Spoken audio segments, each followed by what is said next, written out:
ಎಷ್ಟು ಜನರಿಗೆ ನಿಮ್ಮ ಜೀವಿತದಲ್ಲಿ ಹೊಸ ಕಾರ್ಯಗಳು ನಡೆಯಬೇಕೆಂಬುದಾಗಿ ಆಸೆ ಇದೆ? ಇಷ್ಟು ವರ್ಷ ನನ್ನ ಜೀವಿತದಲ್ಲಿ ಏನೇನಾಗಿದೆ ಅದೆಲ್ಲ ನನಗೆ ಬೇಡಪ್ಪ, ನನ್ನ ಜೀವಿತದಲ್ಲಿ ಏನಾದರೂ ಹೊಸದಾಗಬೇಕು. ಇಷ್ಟು ವರ್ಷ ಜೀವಿಸಿರೋ ಜೀವಿತ ನನಗೆ ಬೇಡ, ಇಷ್ಟು ವರ್ಷ ಅನುಭವಿಸಿರೋದು ನನಗೆ ಬೇಡ, ಇಷ್ಟು ವರ್ಷ ನನಗಿದ್ದಂಥ ಈ ಗುಣ ಸ್ವಭಾವಗಳು ನನಗೆ ಬೇಡ, ನನಗೆ ಇನ್ಮೇಲೆ ಹೊಸದಾಗಿ ಬದಲಾಗಬೇಕು. ಆಸೆ ಇದೆಯಾ? ಹಲ್ಲೆಲೂಯಾ. ಹಾಗಾದ್ರೆ ಆ ಕಾರ್ಯ ನಿಮ್ಮ ಜೀವಿತದಲ್ಲಿ ಖಂಡಿತವಾಗಿ ಜರುಗ್ತದೆ. ಕರ್ತನು ಹೊಸ ಕಾರ್ಯಗಳನ್ನು ಮಾಡಲಿಕ್ಕೆ ಆತನು ನಿಜವಾಗಿ ಶಕ್ತನಾಗಿದ್ದಾನೆ. ಅದಕ್ಕೆ ನಾವು ಮಾಡಬೇಕಾಗಿರುವಂಥ ಕಾರ್ಯಗಳು ಸಹ ಇದೆ. ಹಲ್ಲೆಲೂಯಾ. ನಮ್ಮ ಪ್ರಯತ್ನ ಇಲ್ಲ ಅಂದರೆ ದೇವರು ನಮಗೆ ಏನು ರಿಸಲ್ಟ್ ಕೊಡೋಕ್ಕೆ ಸಾಧ್ಯ ಇಲ್ಲ. ಹಲ್ಲೆಲೂಯಾ. ಒಳ್ಳೆ ರಿಸಲ್ಟ್ ಬೇಕಾ? ಒಳ್ಳೆ ರಿಸಲ್ಟ್ ಬೇಕು ಅಂದರೆ ಚೆನ್ನಾಗಿ ಪರೀಕ್ಷೆ ಬರೀಬೇಕು. ಒಳ್ಳೆ ರಿಸಲ್ಟ್ ಬೇಕು ಅಂದರೆ ನಿಮ್ಮ ಪ್ರಯಾಸ, ನಿಮ್ಮ ಪ್ರಯತ್ನ ಇರಬೇಕು. ಹಲ್ಲೆಲೂಯಾ. ವಾಕ್ಯವನ್ನು ನೋಡೋಣ. ಯೆಶಾಯನ ಪ್ರವಾದನೆ ಗ್ರಂಥ 43ನೇ ಅಧ್ಯಾಯ 18ನೇ ವಚನ ಏನಂತ ಹೇಳ್ತಾ ಇದೆ? ಹಳೇ ಸಂಗತಿಗಳನ್ನ ಜ್ಞಾಪಕಕ್ಕೆ ತಂದುಕೊಳ್ಳ್ರಿ ಅಂತ ಆಯ್ತಾ? ಏನ್ ಮಾಡಬಾರ್ದಂತೆ? ಯಾವುದನ್ನ? ಹಲ್ಲೆಲೂಯಾ. ಆಮೇಲೆ ಪುರಾತನ ಕಾರ್ಯಗಳನ್ನ ಜ್ಞಾಪಕಕ್ಕೆ ತಂದುಕೊಳ್ಳಬೇಡ್ರಿ.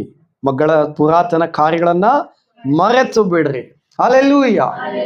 ಈಗ ನಮ್ಮ ಜೀವಿತದಲ್ಲಿ ನಮಗೆ ಆಸೆ ಇದೆ, ನನ್ನ ಜೀವಿತದಲ್ಲಿ ಹೊಸದಾಗಿ ಏನಾದರೂ ನಡಿಬೇಕು ಅಂತ, ನನ್ನ ಜೀವಿತದಲ್ಲಿ ಹೊಸ ಕಾರ್ಯಗಳು ಬರಬೇಕಂತ. ಈಗಿರೋಂಥ ಜೀವಿತ ನನಗೆ ಬೇಡ, ನನಗೆ ಒಂದು ನೂತನವಾದಂಥ ಜೀವಿತ, ಒಂದು ಒಳ್ಳೆ ಮಾರ್ಪಾಟಿನ ಜೀವಿತ ನನಗೆ ಬೇಕು. ದೇವರಿಗೆ ಮೆಚ್ಚುಗೆ ಆದಂಥ ಜೀವಿತ ನನಗೆ ಬೇಕು. ಒಳ್ಳೆ ಗುಣ ಸ್ವಭಾವಗಳು ನನಗೆ ಬೇಕು.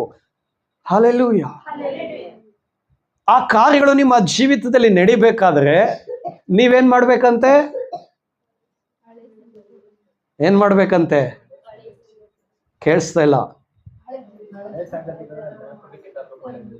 ಹಲ್ಲೆಲೂಯಾ. ಎಲ್ಲ ಹೇಳಿ. ಹಳೆ ಸಂಗತಿಗಳನ್ನ, ಪುರಾತನ ಕಾರ್ಯಗಳನ್ನ, ಹಳೆ ಸಂಗತಿಗಳನ್ನ. ಹಲ್ಲೆಲೂಯಾ. ಹಾಗಾದ್ರೆ ಈ ಹಳೆ ಸಂಗತಿ ಅಂದ್ರೆ ಏನು? ಯಾವುದು ಹಳೆ ಸಂಗತಿ? ಹಳೆ ಸಂಗತಿ ಅಂದ್ರೆ ನಿಮ್ಮ ಜೀವಿತದಲ್ಲಿ ನಡೆದ ಕಹಿ ಘಟನೆಗಳು, ನೀವು ಇತರರೊಟ್ಟಿಗೆ ನಡೆದುಕೊಂಡಂತ ಕಹಿಯಾದಂಥ ಸಂಗತಿ, ಇತರರು ನಿಮ್ಮ ಜೀವಿತದಲ್ಲಿ ನಡೆದುಕೊಂಡಂಥ ಕಹಿಯಾದ ಸಂಗತಿ, ನಿಮಗೆ ಆಡಿದಂಥ ಮಾತುಗಳು, ನಿಮ್ಮನ್ನು ಅವಮಾನಿಸಿದಂಥ ಕಾರ್ಯಗಳು, ನೀವು ತೆಗೆದುಕೊಂಡಂಥ ನಿರ್ಧಾರ, ಆ ನಿರ್ಧಾರದಿಂದ ಬಂದಂಥ ಪ್ರತಿಫಲ, ಇವುಗಳನ್ನ ನೀವೇನ್ ಮಾಡಬಾರ್ದಂತೆ? ಹಲ್ಲೆಲೂಯಾ. ಆದ್ರೆ ನಮ್ಮ ಜೀವಿತದಲ್ಲಿ ನಾವೇನ್ ಮಾಡ್ತಾ ಇರ್ತೇವೆ? ಪ್ರತಿದಿನ ಅದನ್ನ ಮೇಲಕ್ಕೂ ಹಾಕ್ತಾ ಇರ್ತೇವೆ. ಏನ್ ಮಾಡ್ತೇವೆ? ಪ್ರತಿದಿನ ಮೇಲಕ್ಕೂ ಹಾಕ್ತಾ ಇರ್ತೇವೆ. ಯಾರಾದ್ರೂ ನಮ್ಗೆ ಬೈದ್ಬಿಟ್ರೆ ಅದು ಯಾವಾಗ್ಲೂ ನಮ್ಮ ನೆನಪಲ್ಲಿ ಇರ್ತದೆ. ಅದು ಹತ್ರದಲ್ಲಿರೋರು ಬೈದ್ಬಿಟ್ರೆ ಇನ್ನೂ ಅಲ್ವಾ? ಅವ್ರು ಅವತ್ತು ಹಂಗೆ ಅಂದ್ಬಿಟ್ರಲ್ಲ, ಸುಮ್ಮನೆ ಗಾಡೀಲಿ ಹೋಯ್ತಾ ಇರ್ತೀರಾ, ಸುಮ್ಮನೆ ಬಸ್ಸಲ್ಲಿ ಹೋಯ್ತಾ ಇರ್ತೀರಾ, ಸುಮ್ಮನೆ ಕೂತಿರ್ತೀರಾ, ಅವತ್ತು ಅವ್ರು ಹೆಂಗಂದ್ರು ಅಲ್ವಾ? ನಿಮ್ಮ ಸಂಬಂಧಗಳಲ್ಲಿ ಬರುವಂಥ ಬಿರುಕುಗಳನ್ನ ನೆನೆಸಿ ಕೊರಗ್ತಾ ಇರ್ತೀರ. ಬೇರೆಯವರು ನಿಮ್ಗೆ ಆಡಿದಂಥ ಮಾತುಗಳನ್ನ ನೆನೆಸಿ ಕೊರಗ್ತಾ ಇರ್ತೀರ. ನೀವು ಇತರರೊಟ್ಟಿಗೆ ನಡೆದುಕೊಂಡಂಥ ರೀತಿಯನ್ನ ನೆನೆಸಿ ಕೊರಗ್ತಾ ಇರ್ತೀರ. ನಿಮ್ಮ ಸಂಬಂಧಗಳಲ್ಲಿ ನೀವು ಯಾರನ್ನ ಪ್ರೀತಿಸಿರ್ತೀರ, ಆ ಪ್ರೀತಿ ಮುರಿದೋದಾಗ ಅದನ್ನ ನೆನೆಸಿ ಕೊರಗ್ತಾ ಇರ್ತೀರ. ಹಲ್ಲೆಲೂಯಾ. ನೀವು ಯಾವ ವಿಷಯವನ್ನ ಮನಸ್ಸಿನಲ್ಲಿ ತುಂಬಿಕೊಂಡು ಅದನ್ನ ಯೋಚಿಸ್ತಾ ಇರ್ತೀರೋ ಅದು ನಿಮ್ಮನ್ನ ಬಂಧಿಸಿ ನೀವು ಮುಂದಕ್ಕೆ ಹೋಗದ ಹಾಗೆ, ನಿಮ್ಮ ಜೀವಿತದಲ್ಲಿ ಹೊಸ ಕಾರ್ಯಗಳು ಜರುಗದ ಹಾಗೆ ಅದು ನಿಮ್ಮನ್ನ ಕಟ್ಟಾಗ್ತದೆ. ನಿಮ್ಮ ನೆನಪು, ನಿಮ್ಮ ತಲೆಯಲ್ಲಿ, ನಿಮ್ಮ ಆಲೋಚನೆಯಲ್ಲಿ ಉಂಟಾಗುವಂಥ ಕಾರ್ಯ, ನಿಮ್ಮ ಮನಸ್ಸಿನಲ್ಲಿ ಉಂಟಾಗುವಂಥ ಹೋರಾಟ, ಅದು ಯಾವಾಗಲೂ ನಿಮ್ಮ ವೈರಿಗೆ ಆಯುಧವಾಗಿದೆ. ಯಾರು ನಿಮ್ಮ ವೈರಿ? ಸೈತಾನನಿಗೆ ನಿಮ್ಮಿಂದ ಏನ್ ಬೇಕು? ನೀವು ಯೇಸು ಸ್ವಾಮಿ ನಂಬಿದ್ದೀರಾ? ಯೇಸು ಸ್ವಾಮಿಯನ್ನ ನಂಬಿರುವಂತ ನಿಮ್ಮ ಜೀವಿತದಲ್ಲಿ ಒಳ್ಳೆಯ ಸಾಕ್ಷಿ ಉಂಟಾಗಬಾರದು. ಯೇಸು ಸ್ವಾಮಿ ನಂಬಿ ನೋಡು ಎಷ್ಟು ಚೆನ್ನಾಗಿ ಜೀವಿಸ್ತಾವನೆ. ಯೇಸು ಸ್ವಾಮಿ ನಂಬಿ ನೋಡೋ ಅವನ ಗುಣ ಸ್ವಭಾವ ಹೇಗೆ ಬದಲಾಗಿದೆ. ಯೇಸು ಸ್ವಾಮಿ ನೋಡೋ ಅವನನ್ನು ಎಷ್ಟರ ಮಟ್ಟಿಗೆ ಉಪಯೋಗಿಸ್ತಾ ಇದ್ದಾರೆ. ಯೇಸು ಸ್ವಾಮಿ ನಂಬಿದ ಮೇಲೆ ಆತನ ಜೀವಿತ ಒಳ್ಳೆದಾಗಿ ಬದಲಾಗಿದೆ. ಈ ಸಾಕ್ಷಿ ನಿಮ್ಮ ಜೀವಿತದಲ್ಲಿ ಉಂಟಾಗಬಾರದು. ನೀವು ಕ್ರಿಸ್ತನಿಂದ ಅಗಲಿಸಲ್ಪಟ್ಟು ನಿಮ್ಮ ಹೆಸರು ಜೀವಬಾಧ್ಯರ ಪಟ್ಟಿಯಿಂದ ಅಳಿಸಲ್ಪಡಬೇಕೆಂಬುದು ನಿಮ್ಮ ವೈರಿಯಾಗಿರುವಂಥ ಸೈತಾನನಿಗಿರುವಂಥ ಬಯಕೆ. ಅದು ಲೌಕದ ಜನರಾಗಿದ್ದರು, ಕ್ರಿಸ್ತಿಯ ಜನರಾಗಿದ್ದರು, ಸೈತಾನು ಉಪಯೋಗಿಸುವಂತ ಆಯುಧ ನಿಮ್ಮ ಆಲೋಚನೆಗಳು. ಲೋಕದವ್ರು ಗೊತ್ತಿಲ್ಲ, ಅವರು ಸುಮ್ಮನೆ ವ್ಯಥೆ ಪಡ್ತಾ ಇರ್ತಾರೆ ಆ ಆಲೋಚನೆಗಳಲ್ಲಿ, ಆ ಪರಿಸ್ಥಿತಿಗಳಲ್ಲಿ. ಅದನ್ನ ನೆನೆಸಿಕೊಂಡು ದೇವಜನರಾದ ನಿಮಗಾದರೂ ಜ್ಞಾನ ಇದೆ, ಪವಿತ್ರಾತ್ಮನ ಜ್ಞಾನ ಇದೆ. ಹೌದು, ಇದು ಸೈತಾನನ ಕಾರ್ಯ, ಇದರಿಂದ ಹೊರಬರಲಿಕ್ಕೆ ದೇವರು ನನಗೆ ಸಹಾಯವನ್ನ ಮಾಡ್ತಾನೆ. ಹಾಗಾದ್ರೆ ನಿಮ್ಮ ಮನಸ್ಸಿನಲ್ಲಿ ತುಂಬಿಕೊಂಡಿರುವಂತ ಕಾರ್ಯ ಏನು? ನಿಮ್ಮ ಆಲೋಚನೆಯಲ್ಲಿ ಪ್ರತಿದಿನ ನೀವು ಆಲೋಚಿಸುವಂತ ಆಲೋಚನೆ ಏನು? ನಿಮ್ಮ ಹೃದಯದ ಭಾರ ಏನು? ಹಲ್ಲೆಲೂಯಾ. ಅದು ನಿಮ್ಗೆ ಬಹಳ ಚೆನ್ನಾಗಿ ಗೊತ್ತು. ದಿನ ಬೆಳಗಾನ ಏನ್ ಚಿಂತೆ ಮಾಡ್ತೀರಾ? ಯಾವ ವಿಷಯ ಇಟ್ಟು ಕೊರಗ್ತಾನೆ ಇರ್ತೀರಾ? ಯಾರನ್ನ ತುಂಬಾ ನೆನ್ಸ್ಕೊಳ್ತಾನೆ ಇರ್ತೀರಾ? ಯಾಕೆ ನೆನ್ಸ್ಕೊಳ್ತಾ ಇರ್ತೀರಾ?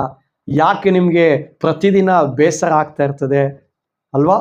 ಮನ ಮುರಿಯುವಂತ ಪರಿಸ್ಥಿತಿಗೆ ನಿಮ್ಮ ನೆನಪುಗಳು ನಿಮ್ಮನ್ನ ನಡೆಸ್ತದೆ. ಚೆನ್ನಾಗೇ ಇರ್ತೀರಾ, ಸಂತೋಷವಾಗಿರ್ತೀರಾ.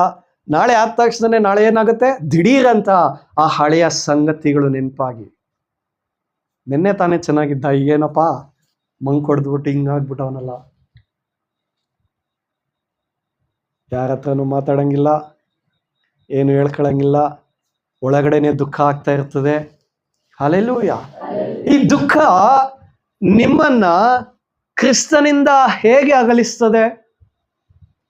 ಹಳೆಯ ಸಂಗತಿಗಳನ್ನ ನೀವು ನಿಮ್ಮ ಆಲೋಚನೆಯಲ್ಲಿ, ನಿಮ್ಮ ಮನಸ್ಸಿನಲ್ಲಿ ಪ್ರತಿ ಕ್ಷಣ ಮೆಲುಕು ಆಗ್ತಾ ಇದ್ರೆ, ಪ್ರತಿದಿನ ಮೆಲುಕು ಆಗ್ತಾ ಇದ್ರೆ, ಅದರಿಂದ ನಿಮಗೆ ಮನೋವ್ಯಥೆ ಉಂಟಾಗ್ತದೆ. ಸಂತೋಷ ಏನಾದ್ರು ಉಂಟಾಗ್ತದ? ಮನೋವ್ಯಥೆ ಉಂಟಾಗಿ ಆ ಮನೋವ್ಯಥೆ, ನೀವು ಈಗ ಪ್ರಾರ್ಥನೆ ಮಾಡಕ್ ಹೋದ್ರೆ ಪ್ರಾರ್ಥನೆ ಮಾಡಕ್ಕೆ ಮನಸ್ಸಿಲ್ಲ. ಹೋಗಿ ಮೊಣಕಾಲ್ ಹಾಕ್ಬೇಕು ಪ್ರಾರ್ಥನೆ ಮಾಡಕ್ಕೆ, ಮೊಣಕಾಲ್ ಹಾಕ್ತೆ ಕುತ್ಕೊಂಡೆ, ಎಸಪ್ಪ ಪರಲೋಕದಲ್ಲಿರುವ ನನ್ನ ತಂದೆಯೇ ಅಂದೆ, ಮುಂದಕ್ಕೆ ಏನ್ ಹೇಳ್ಬೇಕು ಅಂತ ಗೊತ್ತಾಗ್ತಾ ಇಲ್ಲ. ಯಾಕೆ ಗೊತ್ತಾಗ್ತಾ ಇಲ್ಲ? ಮನಸ್ಸಿನಲ್ಲಿ ತುಂಬಾ ವ್ಯಥೆ, ಚಿಂತೆ, ಕೋಪ, ವ್ಯಸನ. ಹಲ್ಲೆಲೂಯಾ. ವಾಕ್ಯ ಓದಕ್ಕೆ ಹೋಗೋಣ ಅಂದ್ರೆ ಓದ್ತಾ ಇದ್ದೀನಿ, ಏನು ಓದ್ತಾ ಇದ್ದೀನಿ ಅಂತಾನೆ ಅರ್ಥ ಆಗ್ತಾ ಇಲ್ಲ. ಯಾವ ಪುಸ್ತಕ ತೆಗ್ದಿದ್ದೀನಿ ಅಂತಾನೆ ಗೊತ್ತಿಲ್ಲ. ಗೊತ್ತಿಲ್ಲ, ಮನಸ್ಸಿನಲ್ಲಿರುವಂತ ವೇದನೆ. ಹಲ್ಲೆಲೂಯಾ. ಈ ವೇದನೆಗೆ ಸಿಲುಕಿಕೊಂಡಂತ ಅನೇಕ ಜನರನ್ನ, ಈ ಮನೋವ್ಯತೆಗೆ ಸಿಲುಕಿಕೊಂಡಂತ ಅನೇಕ ಜನರನ್ನ ಸೈತಾನನು ಮರಣಕ್ಕೆ ನಡೆಸ್ತಾನೆ. ನೋಡಿದ್ದೀರಾ? ಅನೇಕರು ಯಾಕೆ ಸೂಸೈಡ್ ಮಾಡ್ಕೊಳ್ತಾರೆ? ಅವರ ಮನಸ್ಸಿನಲ್ಲಿ ಉಂಟಾದ ಮನೋವ್ಯಥೆ, ಹಳೆಯ ಸಂಗತಿಗಳನ್ನ ನೆನೆಸಿ ಕೊರಗ್ತಾನೆ ಇದ್ದಾರೆ. ಅದರಿಂದ ಹೊರಗಡೆ ಬರಕ್ಕೆ ಮಾರ್ಗ ಸಿಗ್ತಾ ಇಲ್ಲ. ಹೇಗೆ ಹೊರಬರ್ಬೇಕಂತ ಗೊತ್ತಾಗ್ತಾ ಇಲ್ಲ. ಕುಡಿತಾ ಇದ್ದಾರೆ, ತಿಂತಾ ಇದ್ದಾರೆ, ಸಿನಿಮಾ ನೋಡ್ತಾ ಇದ್ದಾರೆ, ಬೇರೆ ಬೇರೆ ಕಾರ್ಯಗಳನ್ನ ಮಾಡ್ತಾ ಇದ್ದಾರೆ. ಏನ್ ಮಾಡಿದ್ರು ಮನಸ್ಸಿನಲ್ಲಿರುವ ಮನೋವ್ಯಥೆ ನೀಗಿ ಹೋಗ್ತಾ ಇಲ್ಲ. ಯಾರಾದ್ರೂ ನನ್ನನ್ನ ಪ್ರೀತಿ ಮಾಡಿದ್ರೆ ಆ ಪ್ರೀತಿಯಿಂದ ನಾನು ಈ ಮನೋವ್ಯತೆಯಿಂದ ಆಚೆ ಬರ್ತೀನೇನೋ ಅಂತ ಪ್ರಯಾಸ ಪಡ್ತಾ ಇದ್ದಾರೆ. ಆದ್ರೂ ಆ ಮನೋವ್ಯತೆ ಒಳಗೆ ಹಾಗೇನೆ ಇದೆ. ಹಲ್ಲೆಲೂಯಾ. ಹಾಗಾದ್ರೆ ಮನಸ್ಸಿನಲ್ಲಿ ಇಂಥ ಎಲ್ಲ ಹಳೆ ಕಾರ್ಯಗಳನ್ನ ತುಂಬಿಕೊಂಡು ದೇವ್ರೇ ನನ್ನ ಜೀವಿತದಲ್ಲಿ ಹೊಸ ಕಾರ್ಯ ನೀನು ಮಾಡು ಅಂದ್ರೆ ಸಾಧ್ಯ ಇಲ್ಲ. ಹಲ್ಲೆಲೂಯಾ. ವಾಕ್ಯವನ್ನು ನೋಡೋಣ. ಫಿಲಿಪ್ಪಿಯವರಿಗೆ ಬರೆದ ಪತ್ರಿಕೆ 3ನೇ ಅಧ್ಯಾಯ. ನಿತಿನ್ ಸ್ವಲ್ಪ ನೀರು ತಗೋಬರ. ಫಿಲಿಪ್ಪಿ 3ನೇ ಅಧ್ಯಾಯ 13ನೇ ವಚನ. ಸಹೋದರರೇ, ನಾನಂತೂ ಹಿಡಿದುಕೊಂಡವನೆಂದು ನನ್ನನ್ನು ಈವರೆಗೆ ಎಣಿಸಿಕೊಳ್ಳುವುದಿಲ್ಲ. ಆದರೆ ನಾನು ಹಿಂದಿನ ಸಂಗತಿಗಳನ್ನು ಮರೆತು ಬಿಟ್ಟು ಮುಂದಿನವುಗಳನ್ನು ಹಿಡಿಯುವುದಕ್ಕೆ ಎದೆ ಬೊಗ್ಗಿದವನಾಗಿ, ದೇವರು ಕ್ರಿಸ್ತನ ಮೂಲಕವಾಗಿ ನಮ್ಮನ್ನು ಮೇಲಕ್ಕೆ ಕರೆದು ನಮ್ಮ ಮುಂದೆ ಇಟ್ಟಿರುವ ಬಿರುದನ್ನು ಗುರಿ ಮಾಡಿಕೊಂಡು ಓಡುತ್ತಾ ಇದ್ದೇನೆ. ಹಲ್ಲೆಲೂಯಾ. ಇಲ್ಲಿ ಪೌಲನ್ ಹೇಳ್ತಾ ಇದ್ದಾನೆ, ನಾನು ಹಿಂದಿನ ಸಂಗತಿಗಳನ್ನ ಮರೆತು ಬಿಟ್ಟು ಮುಂದಿನವುಗಳನ್ನು ಹಿಡಿಯುವುದಕ್ಕೆ ಎದೆ ಬೊಗ್ಗಿದವನಾಗಿ, ದೇವರು ಕ್ರಿಸ್ತನ ಮೂಲಕವಾಗಿ ನನ್ನನ್ನು ಮೇಲಕ್ಕೆ ಕರೆದು ನಮ್ಮ ಮುಂದೆ ಇಟ್ಟಿರುವ ಬಿರುದನ್ನು ಗುರಿ ಮಾಡಿಕೊಂಡು ಓಡುತ್ತಾ ಇದ್ದೇನೆ. ಹಲ್ಲೆಲೂಯಾ. ಈಗ ಪೌಲನು ಓಡ್ತಾ ಇದ್ದಾನೆ, ಆತನು ಎದುರು ನೋಡ್ತಾ ಇದ್ದಾನೆ. ಆತನು ಎದುರು ನೋಡ್ತಾ ಇರುವಂತ ಕಾರ್ಯ ಏನು?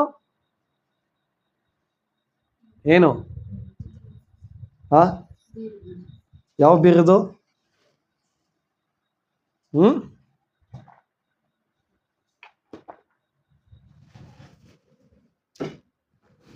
ಪರಲೋಕದಲ್ಲಿ ನಿಮಗಾಗಿ ಇಟ್ಟಿರುವಂತ ಬಿರುದು. ಆತನು ಹೇಳ್ತಾ ಇದ್ದಾನೆ, ಆತನ ಜೀವಿತದಲ್ಲಿ ಆತನಿಗೆ ಆದಂತ ಒಂದು ಕಹಿಯಾದ ಘಟನೆಗಳಿದೆ. ಆತನು ಗರ್ವ ಪಡುವಂತ ಕಾರ್ಯಗಳಿದೆ. ಆತನನ್ನ ಮನೋವ್ಯಥೆಗೆ ನಡೆಸುವಂತ ಕಾರ್ಯಗಳಿದೆ. ಈಗ ಆತನ ಏನ್ ಮಾಡ್ತಾ ಇದ್ದಾನೆ? ಅದನ್ನ ನಾನು ಹಳೆಯ ಸಂಗತಿಗಳನ್ನ ಮರೆತು ಕ್ರಿಸ್ತನನ್ನ ದೃಷ್ಟಿಸಿ, ಕ್ರಿಸ್ತನು ನನಗಾಗಿಟ್ಟಿರುವಂತ ಬಿರುದನ್ನ ದೃಷ್ಟಿಸಿ ನಾನು ಮುಂದೆ ಸಾಗ್ತಾ ಇದ್ದೇನೆ. ಹಾಗಾದ್ರೆ ನಿಮಗೂ ಸಹ ಒಂದು ಬಿರುದು ಇಟ್ಟಿದೆ. ಆ ಬಿರುದು ನಿಮಗೆ ಪರಲೋಕದಲ್ಲಿ ಯೇಸು ಕ್ರಿಸ್ತನು ನಿಮಗೆ ಕೊಡ್ಲಿಕ್ಕಿದ್ದಾನೆ. ಆ ಬಿರುದನ್ನ ದೃಷ್ಟಿಸಿ ನೀವು ಓಡಬೇಕು. ದೇವರು ನಿಮ್ಮ ಜೀವಿತದಲ್ಲಿ, ಪೌಲನ ಜೀವಿತದಲ್ಲಿ ಮಾಡಿದ ಹಾಗೆ ಹೊಸ ಕಾರ್ಯಗಳನ್ನ, ಹೊಸ ಮಾರ್ಗಗಳನ್ನ, ಹೊಸ ಜೀವಿತವನ್ನ ಕೊಡ್ಲಿಕ್ಕೆ ಆತನು ಆಸಕ್ತನಾಗಿದ್ದಾನೆ. ಈಗ ನೀವು ಹಳೆಯ ಸಂಗತಿಗಳಿಂದ ಮೊದಲು ಹೊರಗೆ ಬರಬೇಕು. ಹಲ್ಲೆಲೂಯಾ. ಹಳೆ ಸಂಗತಿಗಳಿಂದ ಹೊರ ಬರ್ಲಿಕ್ಕೆ ನಿಮಗೆ ಮನಸ್ಸಿದೆಯಾ? ಹೇಗೆ ಬರೋದು? ಹಲ್ಲೆಲೂಯಾ. ಯೇಸು ಸ್ವಾಮಿ ಒಬ್ಬ ಪಾರ್ಶ್ವವಾಯು ರೋಗಿಯನ್ನ ನೋಡ್ಲಿಕ್ಕೆ ಹೋಗ್ತಾರೆ. ಆ ಪಾರ್ಶ್ವವಾಯು ರೋಗಿಯನ್ನ ಕಂಡು, ನಿನಗೆ ಸ್ವಸ್ಥವಾಗುವುದಕ್ಕೆ ಮನಸ್ಸಿದೆಯಾ ಏನಂತ ಕೇಳ್ತಾ ಇದ್ದಾರೆ. ನಿನಗೆ ಸ್ವಸ್ಥವಾಗುವುದಕ್ಕೆ ಮನಸ್ಸಿದೆಯಾ ಅಂತ ಕೇಳಿದ್ರೆ ಆತನ ಹೇಳ್ತಾ ಇದ್ದಾನೆ, ದೇವ್ರೇ 12 ವರ್ಷದಿಂದ ನಾನು ಇಲ್ಲೇ ಬಿದ್ದು ಒದ್ದಾಡ್ತಾ ಇದ್ದೀನಿ. ನನ್ನನ್ನ ಕೊಳದೊಳಗೆ ಇಳಿಸಕ್ಕೆ ಯಾರು ಇಲ್ಲ. ವರ್ಷಕ್ಕೊಂದು ಬಾರಿ ಮಾತ್ರ ಆ ಕೊಳದಲ್ಲಿ ನೀರು ಉಕ್ತದೆ. ಎಲ್ಲರೂ ಬಂದು ಅದರಲ್ಲಿ ಧುಮುಕ್ತಾರೆ. ನಾನು ಹೇಗಾದ್ರೂ ಪ್ರಯಾಸಪಟ್ಟು ಅಲ್ಲಿ ಹೋಗಿ ಸ್ವಸ್ಥ ಆಗ್ಬೇಕಂತ ಒದ್ದಾಡ್ಕೊಂಡು ಹೋಗ್ತಾ ಇರ್ತೀನಿ. ನನ್ನೇ ತುಳ್ಕೊಂಡು ಹೋಗಿ ಆ ಕೊಳದಲ್ಲಿ ನನಗಿಂತ ಮುಂದಾಗಿ ಯಾರಾದ್ರೂ ಧುಮುಕ್ತಾ ಇದ್ದಾರೆ. ನನಗೆ ಸಹಾಯ ಮಾಡೋರು ಯಾರು ಇಲ್ಲ. ಯೇಸು ಸ್ವಾಮಿಯಲ್ಲಿ ಕೇಳ್ತಾ ಇದ್ದಾರ, ನಿನ್ನ ಹಳೆ ಸಂಗತಿಗಳು ಏನ್ ನಂಗೆ ಹೇಳು ಅಂತ. ಏನ್ ಕೇಳ್ತಾ ಇದ್ದಾರೆ? ಹಲ್ಲೆಲೂಯಾ. ನಿನಗೆ ಸ್ವಸ್ಥವಾಗುವುದಕ್ಕೆ ಮನಸ್ಸುಂಟು. ಈಗ ಕ್ರಿಸ್ತನು ತಿರುಗಿ ಕೇಳ್ತಾ ಇದ್ದಾನೆ, ನಿನಗೆ ಸ್ವಸ್ಥವಾಗುವುದಕ್ಕೆ ಮನಸ್ಸುಂಟೋ? ಆಗ ಆತನು ಹೇಳ್ತಾ ಇದ್ದಾನೆ, ಹೌದು, ನನಗೆ ಮನಸ್ಸುಂಟು. ಹಾಗಾದ್ರೆ ನಾವು ಕರ್ತನ ಸಮ್ಮುಖದಲ್ಲಿ ಬರ್ತೇವೆ, ನಾವು ಕ್ರಿಸ್ತನನ್ನು ಅರಿತವರಾಗಿದ್ದೇವೆ. ಪ್ರತಿ ಭಾನುವಾರ ದೇವರ ಸಮ್ಮುಖಕ್ಕೆ ಬರ್ತೇವೆ, ವಾಕ್ಯವನ್ನ ಕೇಳ್ತೇವೆ, ಆರಾಧಿಸ್ತೇವೆ. ಮನೆಗೆ ಹೋದ್ಮೇಲೆ ತಿರುಗಿ ಅದೇ ಮನೋವ್ಯಥೆ, ತಿರುಗಿ ಅದೇ ಗೊಂದಲ, ತಿರುಗಿ ಅದೇ ಹೋರಾಟಗಳು, ತಿರುಗಿ ಅದೇ ಕಹಿತನ, ತಿರುಗಿ ಅದೇ ಕಣ್ಣೀರಿನ ಪರಿಸ್ಥಿತಿಗಳು, ತಿರುಗಿ ಅದೇ ಹಳೆಯ ನೆನಪಿನ ಕಾಟಗಳು. ಯಾಕೆ? ದೇವರ ಸಮ್ಮುಖಕ್ಕೆ ಬಂದಂತ ನಾವು ಹೌದು ನನಗೆ ಸ್ವಸ್ಥವಾಗುವುದಕ್ಕೆ ಮನಸ್ಸುಂಟು ಅಂತ ಹೇಳ್ತಾ ಇಲ್ಲ, ಬದಲಾಗಿ ಅಪ್ಪ ನನಗೆ ಅಷ್ಟು ವರ್ಷದಿಂದ ಹಿಂಗೈತೆ, ಈ ವ್ಯಕ್ತಿ ನನ್ನ ಜೀವಿತದಲ್ಲಿ ಹಿಂಗ್ ಮಾಡಿದ್ರು, ಆ ವ್ಯಕ್ತಿ ನನ್ಗೆ ಹಂಗಂದ್ರು, ಹಿಂಗ್ ನನ್ಗೆ ಹಿಂಗಾಯ್ತು, ನನ್ಗೆ ಹಂಗಾಯ್ತು. ನಿನಗೆ ನಿನಗೆ ಸ್ತೋತ್ರ ಅಂದ್ಬಿಟ್ಟು ಹಲ್ಲೆಲೂಯ.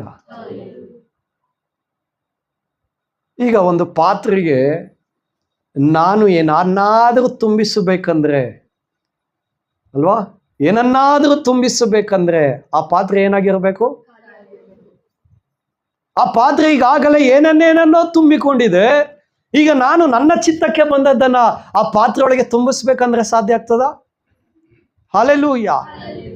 ನೀವು ದೇವರ ಬಳಿಗೆ ಬರುವಂತ ನೀವು ನಿಮ್ಮ ಹೃದಯದಲ್ಲಿ ಏನನ್ನೇನನ್ನೋ ತುಂಬಿಕೊಂಡು, ಹಳೆಯ ಸಂಗತಿಗಳನ್ನ ತುಂಬಿಕೊಂಡು, ಪೂರ್ವ ಕಾರ್ಯಗಳನ್ನ ತುಂಬಿಕೊಂಡು, ಕಣ್ಣೀರನ್ನ ತುಂಬಿಕೊಂಡು ಆತನ ಸಮ್ಮುಖಕ್ಕೆ ಬಂದು ಅದನ್ನ ಆತನಿಗೆ ಒಪ್ಪಿಸಿ ಕೊಡೋದೇನೆ ಅಪ್ಪ ನಿಂಗ್ ಸ್ತೋತ್ರ, ಅಪ್ಪ ನಿಂಗ್ ಸ್ತೋತ್ರ ಅಂದ್ರೆ ಆತನು ತನ್ನ ಚಿತ್ತವನ್ನ ನಿಮ್ಮ ಜೀವಿತದಲ್ಲಿ ತುಂಬಿಸ್ಲಿಕ್ಕೆ ಸಾಧ್ಯನಾ? ಹಲ್ಲೆಲೂಯ. ಹಾಗಾದ್ರೆ ದೇವರು ನಿಮ್ಮ ಜೀವಿತದಲ್ಲಿ ಹೊಸ ಕಾರ್ಯಗಳನ್ನು ಮಾಡಬೇಕಾದ್ರೆ, ಹೊಸದಾದದ್ದನ್ನ ತುಂಬಿಸಬೇಕಾದ್ರೆ, ಆತನ ಪ್ರಸನ್ನತೆಯಿಂದ ತುಂಬಿಸಬೇಕಾದ್ರೆ, ಆತನ ಮಹಿಮೆಯಿಂದ ತುಂಬಿಸಬೇಕಾದ್ರೆ, ಆತನಲ್ಲಿರುವಂಥ ಸಮಾಧಾನದಿಂದ, ಆತನಲ್ಲಿರುವ ಸಂತೋಷದಿಂದ ನಿಮ್ಮ ಜೀವಿತವನ್ನ, ನಿಮ್ಮ ಹೃದಯಗಳನ್ನ ತುಂಬಿಸಬೇಕಾದ್ರೆ ನಿಮ್ಮ ಪಾತ್ರೆ ಖಾಲಿಯಾಗಿರಬೇಕು. ನಿಮ್ಮ ಹೃದಯವೆಂಬ ಪಾತ್ರೆ. ಆದ್ರೆ ಈಗ ಈ ಹೃದಯವೆಂಬ ಪಾತ್ರೆಯಲ್ಲಿ ಏನಾಗ್ಬಿಟ್ಟಿದೆ? ಏನ್ ತುಂಬಿಕೊಂಡಿದೆ? ಎಲ್ಲ ಹಳೆಯ ಕಾರ್ಯಗಳು,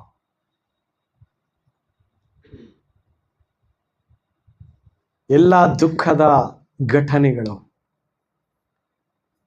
ಮನಮುರಿದ ಸಂಗತಿಗಳು, ಮೋಸ ಹೋದ ಸಂಗತಿಗಳು, ವಂಚಿಸಲ್ಪಟ್ಟ ಸಂಗತಿಗಳು, ಅವಮಾನಕ್ಕೀಡಾದಂಥ ಸಂಗತಿಗಳು, ನಿಸ್ಸಹಾಯಕ್ಕೆ ಒಳಗಾದಂಥ ಸಂಗತಿಗಳು ನಿಮ್ಮ ಹೃದಯದ ಪಾತ್ರೆಯಲ್ಲಿ ತುಂಬಿಕೊಂಡಿದೆ.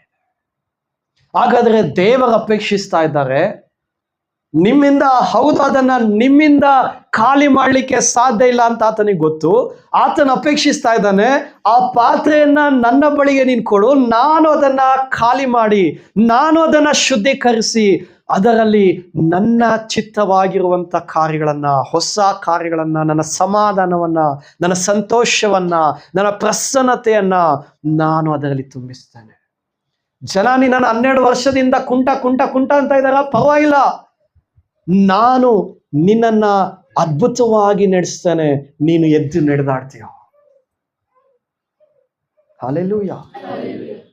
ಯಾವುದಕ್ಕೂ ಲಾಯಕ್ಕಿಲ್ಲದಂತ ಜೀವಿತನ ನಾನು ಅದನ್ನ ಎಲ್ಲದಕ್ಕೂ ಯೋಗ್ಯವಾಗಿ ಮಾರ್ಪಡಿಸ್ತೇನೆ. ಯಾವಾಗಲೂ ಅವಮಾನಕ್ಕೊಳಗಾಗುವಂತ ಜೀವಿತನ ನಾನು ಅದನ್ನ ಮಾನಕ್ಕೆ ನಡೆಸ್ತೇನೆ. ಹಲ್ಲೆಲೂಯ. ಸೈತಾನನು ನಿಮ್ಮನ್ನ ಯಾವಾಗಲೂ ಪ್ರಚೋದಿಸಿ ಆ ದುಃಖಕ್ಕೆ ನಿಮ್ಮನ್ನ ನಡೆಸ್ತಾ ಇರ್ಬೋದು. ತಿರುಗಿ ಆ ನೆನಪುಗಳನ್ನ ತಂದು ನೀವು ಸಂತೋಷವಾಗಿರಬೇಕೆಂಬುದಾಗಿ ನೆನೆಸುವಾಗೆಲ್ಲ ತಿರುಗಿ ಕಣ್ಣೀರಲ್ಲಿ ಮನೋವ್ಯಥೆ ಪಡುವ ಹಾಗೆ ಆ ನೆನಪುಗಳು ನಿಮಗೆ ಬರ್ತಾ ಇರ್ಬೋದು. ಕರ್ತನು ಆ ನೆನಪುಗಳನ್ನ ಅಳಿಸಿ ಪರಲೋಕದ ದಿವ್ಯವಾದಂಥ ಸಮಾಧಾನ, ಯೇಸು ಕ್ರಿಸ್ತನಲ್ಲಿರುವ ಸಮಾಧಾನವನ್ನ ಆತನು ನಿಮ್ಮ ಪಾತ್ರೆಯಲ್ಲಿ ತುಂಬಿಸಲಿಕ್ಕೆ ಶಕ್ತನಾಗಿದ್ದಾನೆ. ಹಲ್ಲೆಲೂಯ. ಹಾಗಾದ್ರೆ ಈಗ ನಾವೇನ್ ಮಾಡ್ಬೇಕು? ಏನ್ ಮಾಡ್ಬೇಕು? ನಿಮ್ಮ ಹೃದಯವೆಂಬ ಪಾತ್ರೆಯನ್ನ ಯೇಸು ಕ್ರಿಸ್ತನಿಗೆ ಕೊಡಬೇಕು. ಅಪ್ಪ, ಇದು ನನ್ನ ಹೃದಯವೆಂಬ ಪಾತ್ರೆ, ಇದರಲ್ಲಿ ಇಂತಹ ಹಳೆಯ ಕಾರ್ಯಗಳು ತುಂಬಿಕೊಂಡಿದೆ. ಏನು ನಿಮ್ಮ ಹೃದಯದಲ್ಲಿ ತುಂಬಿಕೊಂಡಿರುವಂತ ಹಳೆಯ ಕಾರ್ಯಗಳು?